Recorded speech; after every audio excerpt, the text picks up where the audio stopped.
even primitive chimneys or smoke holes. Together, clothing, shelter, and fire created an artificial climate that protected the body and preserved life.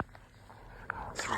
Hunting and food strategy. The Ice Age wasn't just cold, it was hungry. With plants scarce, humans turned to animals for calories.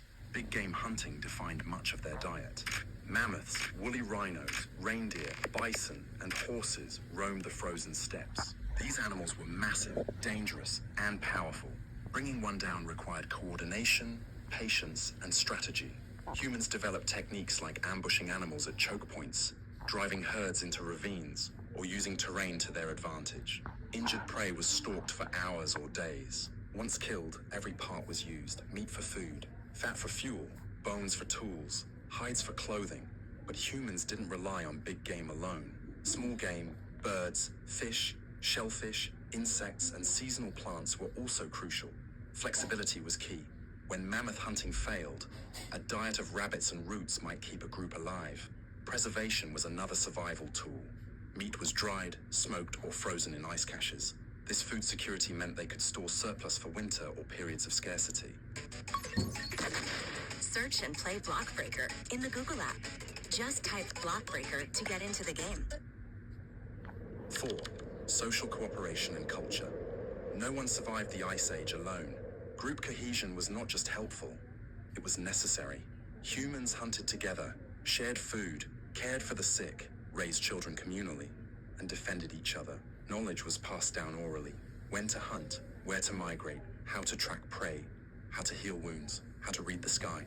Language likely played a critical role in coordination and memory, and with language came storytelling, myths, warnings, lessons. Culture became a survival mechanism. Cave art, carvings, and early instruments show that Ice Age humans weren't just survivors, they were thinkers, artists, and creators. These cultural expressions reinforced bonds, helped encode information, and brought meaning to a dangerous world. Social structure, leaders, elders, healers, artisans may have started to form. The value of the group was greater than any individual. 5. Migration and adaptation. As climates shifted, humans moved. When glaciers advanced, they retreated to refugia, more habitable zones. When ice melted, they spread into new lands. Mobility allowed them to follow prey, avoid harshest winters, and explore new territories. Over generations, they adapted to high altitudes, bitter cold, and varied ecosystems. Some groups survived in southern Europe, others in Asia or the Middle East. As the Ice Age ended, these populations expanded into new areas, bringing with them their skills, tools, and stories. Their ability to adapt, to change diet, technology, behavior, and geography was the ultimate survival trait. Around 11,700 years ago, the Earth began to warm. The glaciers retreated. Grasslands turned to forests. Rivers flowed freely. Animals migrated. Plants returned. Megafauna began to disappear. Many hunted to extinction, others unable to adapt. Mammoths, saber-toothed cats, and giant sloths vanished. Humans began to settle. Agriculture emerged. Villages formed. The Ice Age was over, but it had changed us forever.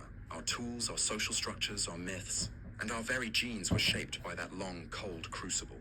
Everything that followed, cities, writing, civilization, was built on the backs of Ice Age survivors. The Ice Age was not just a period of time, it was a test. Against freezing cold, predators, and starvation, humans didn't just survive. We adapted, we evolved, we endured. It was in that frozen world that we became truly human. Thank you for watching. If you enjoyed this journey into our ancient past, please like, subscribe, and share. And I'll see you on the next one. Don't stop of the day, consiguen su